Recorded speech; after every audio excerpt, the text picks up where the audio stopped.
시청자 여러분 안녕하십니까? 지방자치 중점 소식을 전하고 더 나은 지방자치의 방향을 제시하는 지방자치 1번지입니다.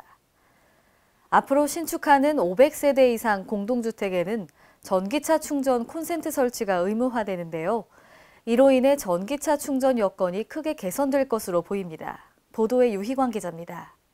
최근 미세먼지가 연일 기승을 부리고 노후 경유차에서 나오는 매연으로 인한 대기오염이 심화되면서 대기 개선의 필요성에 대한 목소리가 높아지고 있습니다. 이와 관련 국토교통부에서는 앞으로 신축 500세대 이상 공동주택에 전기차 충전 콘센트 설치를 의무화하는 개정안을 입법 예고할 계획이라고 밝혔습니다.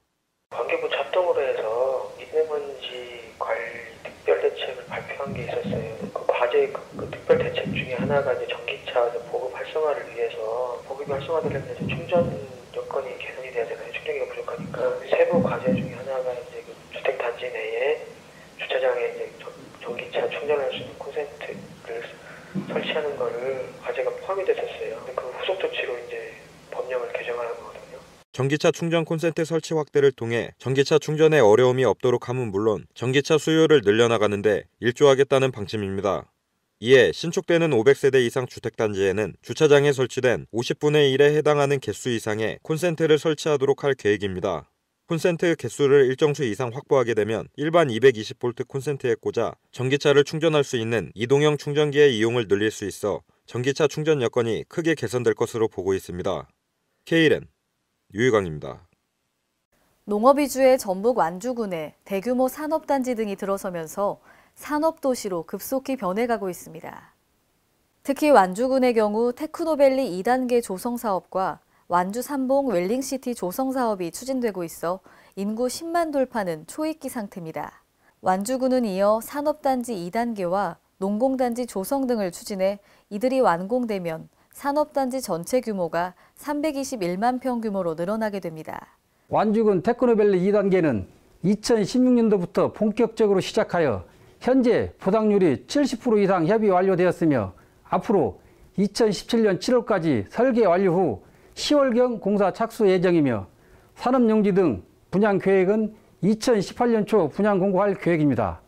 2021년까지 사업이 완료되면 지역경제 활성화 및 완주군 후 15만 인구 자족도시로 밑거름이 될 것으로 크게 기대됩니다. 이처럼 삼봉지구 개발과 테크노밸리 조성 사업 등이 완공되면 인구 15만 가족도시의 발판이 마련될 것으로 기대됩니다.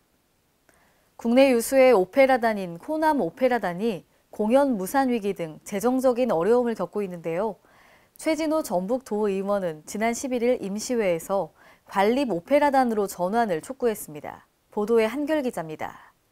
운영난으로 해체 위기에 몰린 호남 오페라단을 살려야 한다는 목소리가 높아지고 있습니다.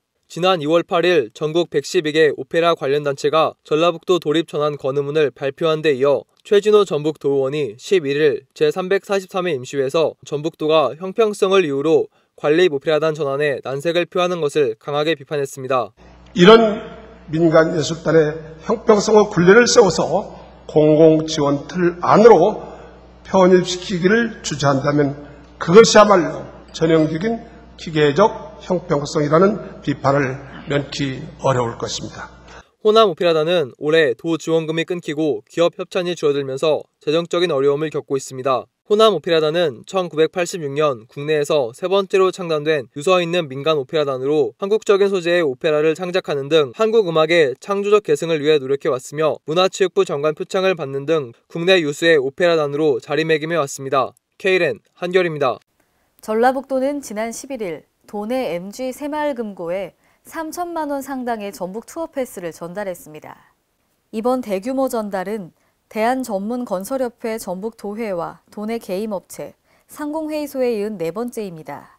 전북도 관계자는 전북 투어 패스의 성공적 정착을 위해서는 적극적인 홍보와 안정적인 판매가 중요하다고 말했습니다. 광주광역시 소방안전본부는 지난 10일부터 사흘간 김대중 컨벤션센터에서 2017 빛고울 안전체험 한마당 행사를 갖고 있습니다. 빛고울 안전체험 한마당은 올해로 17년째이며 해마다 12,000여 명의 어린이와 가족 단위 체험객이 방문하는 지역 최대 안전체험 행사로 자리매김했습니다. 체험 행사는 시민이 행복한 안전도시 광주라는 주제로 생활 속에서 발생할 수 있는 안전사고의 예방법과 대처법을 체험할 수 있습니다.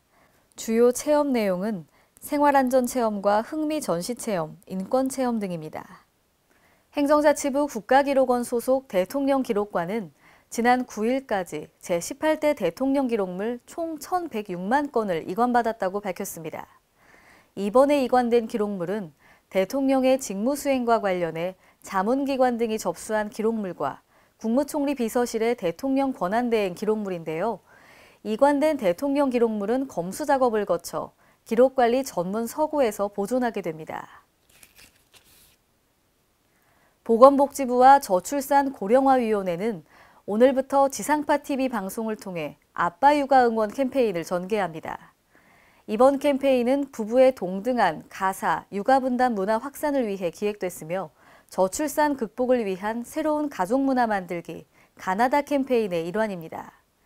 캠페인은 육아에 서툰 아빠를 응원하는 내용으로 아빠가 주체적으로 육아에 참여하면 부부가 함께하는 육아가 더욱 즐거워진다는 메시지를 담았습니다. 이상으로 지방자치 1번지를 마칩니다. 시청해주신 여러분 고맙습니다.